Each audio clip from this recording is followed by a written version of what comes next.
Assalamualaikum warahmatullahi wabarakatuh teman-teman. Jumpa lagi bersama saya Anton. Di video ini kita masih membahas soal P3K keperawatan. Kita langsung saja ke soal yang pertama.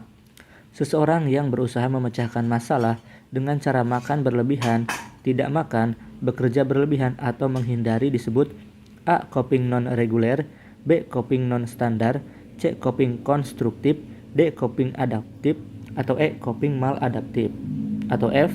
Coping nangkau dengan bismillah. Bukan ya. Jawabannya adalah mekanisme coping yang menghambat fungsi integrasi, memecah pertumbuhan, menurunkan otonomi, dan cenderung menguasai lingkungan. Kategorinya adalah makan berlebihan, tidak makan, bekerja berlebihan, dan menghindari mekanisme seperti ini disebut coping maladaptif. Jadi jawabannya adalah yang E.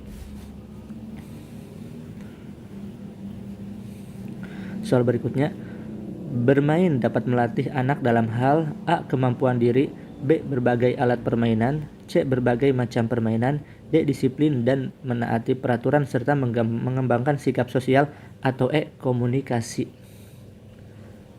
Jadi, berbagai keterampilan dan kemampuan ternyata dapat dilatih melalui permainan. Berikut beberapa manfaatnya. 1. Permainan dapat meningkatkan keterampilan, kecerdasan, dan kepatuhan anak terhadap aturan. 2. Permainan turut memperkenalkan aturan-aturan sosial kepada anak. 3. Permainan melatih disiplin pada diri anak. Kemudian 4. Permainan membuka minat dan peluang bagi anak untuk memasuki usia dewasa atau dunia dewasa. Jadi jawabannya adalah yang D. Disiplin dan menaati peraturan serta mengembangkan sikap sosial. Soal berikutnya, bayi pada usia menjelang 1 tahun apabila bertemu dengan orang asing belum dikenal akan menangis disebut A. Stranger anxiety, B. Separation anxiety, C. Mother anxiety, D. Father anxiety, atau E. Foreign anxiety. Jawabannya adalah bayi pada usia antara 6 sampai 12 bulan biasanya akan menimbulkan reaksi negatif jika bertemu dengan orang asing. Kondisi ini dikenal dengan istilah stranger anxiety. Yang A.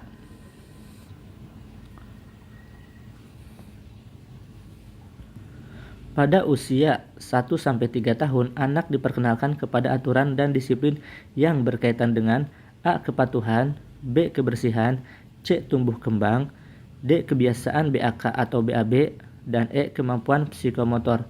Jawabannya adalah di usia 1 sampai 3 tahun, anak membutuhkan banyak stimulus agar saraf-saraf di otak semakin berkembang sehingga kecerdasannya bisa optimal.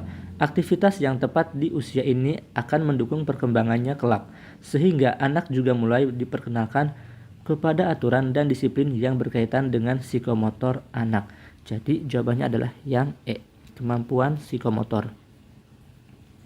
Soal berikutnya, demam berdarah dapat ditimbulkan dari gigitan nyamuk A. Aedes aegypti, B. Aedes albopictus, C. Anopheles, D. Culex, atau E. Sabetes. Jawabannya, demam berdarah atau demam dengue disingkat DBD adalah infeksi yang disebabkan oleh virus dengue.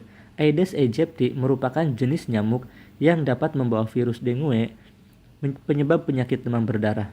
Demam dengue juga disebut sebagai breakbone fever atau bone break fever, demam sendi, karena demam tersebut dapat menyebabkan penderita mengalami nyeri hebat seakan-akan tulang mereka patah. Jadi jawabannya adalah yang A, Aedes aegypti.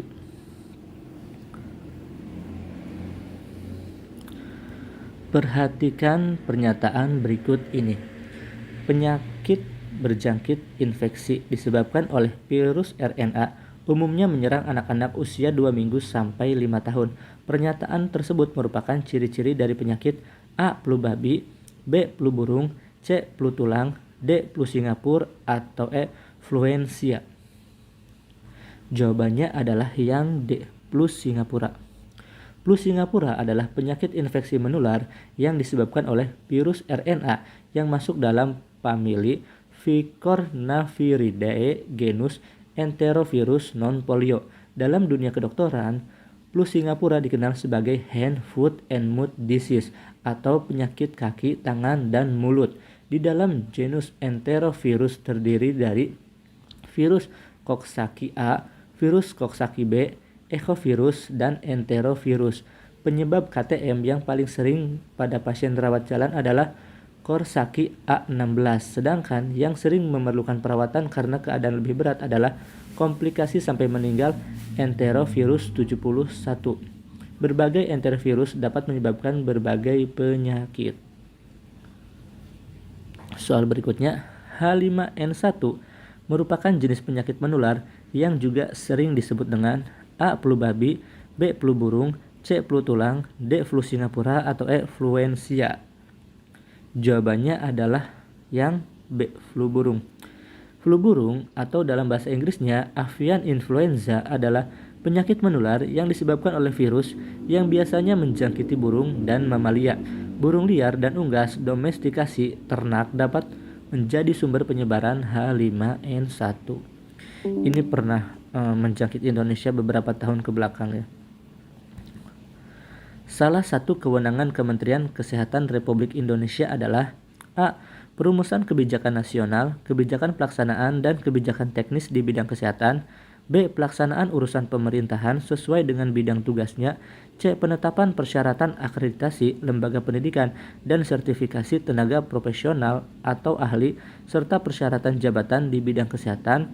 D. Pengelolaan barang milik atau kekayaan negara yang menjadi tanggung jawabnya, atau E. Pengawasan atas pelaksanaan tugasnya. Jawabannya adalah kira-kira yang mana teman-teman?